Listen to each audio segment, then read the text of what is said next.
आप सभी मित्रों को नमस्कार। हमारे YouTube चैनल जड़ी बूटी उपचार सिलवानी में आप सभी मित्रों का बहुत बहुत स्वागत है। मैं आपका दोस्त राजू पुजारी। जड़ी बूटी के संदर्भ में आज बात करते हैं अमलतास की।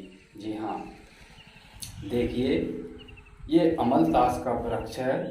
हिंदी में इसको अमलतास सियार लाठी, मराठी में बाहेवा, गुजराती में गरमालो, राजस्थानी में किरमाला, किरमालो, धन बहेड़ा, पंजाबी में गिरधनली, सिंधी में छिककणी आदि नामों से जाना जाता है।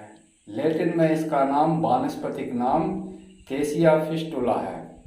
आइए अब देखते हैं, इसके गुणधर्मों के बारे में जानते हैं कि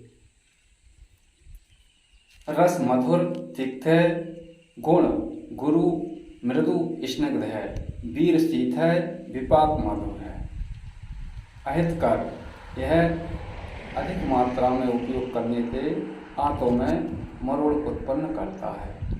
हानि निवारण, मस्तंगी, अनीसु, स्नेह आदि द्रव्यों से इसके हानिकारक प्रभाव को दूर किया जाता है। आइए अब इसके उपयोग के बारे में जानते हैं कि इसका उपयोग किस तरीके से करना है। ये गरमालो या सियार लाठी, अमलतास, ये मध्य प्रदेश का राजकीय वृक्ष है। तो आइए अब देखते हैं इसको उपयोग के बारे में। इसके पत्तों को दाद आदि पर इसका रस लगाने से, पत्तों के रस को लगाने से दाद पूरी तरह ठीक हो जाता है।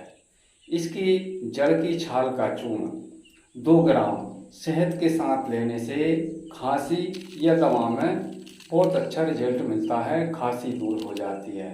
अब आइए इसके फूलों के बारे में जानते हैं। इसके फूलों का गुलकंद बनता है और जो गुलकंद बनाने की विधि है उसी तरह से कैसे गुलकंद बनाते हैं। और इसके गुलकंद को 5 ग्राम की मात्रा में शाम को सोते समय लेने से यह कब्ज को दूर करता है, पेट साफ करता है।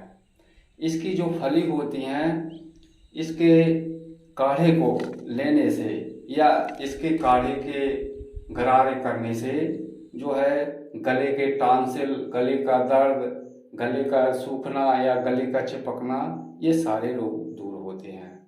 फिर मिलेंगे किसी अन्य वनस्पति के साथ। तब तक के लिए आप सभी मित्रों को जय हिंद, जय आयुर्वेद।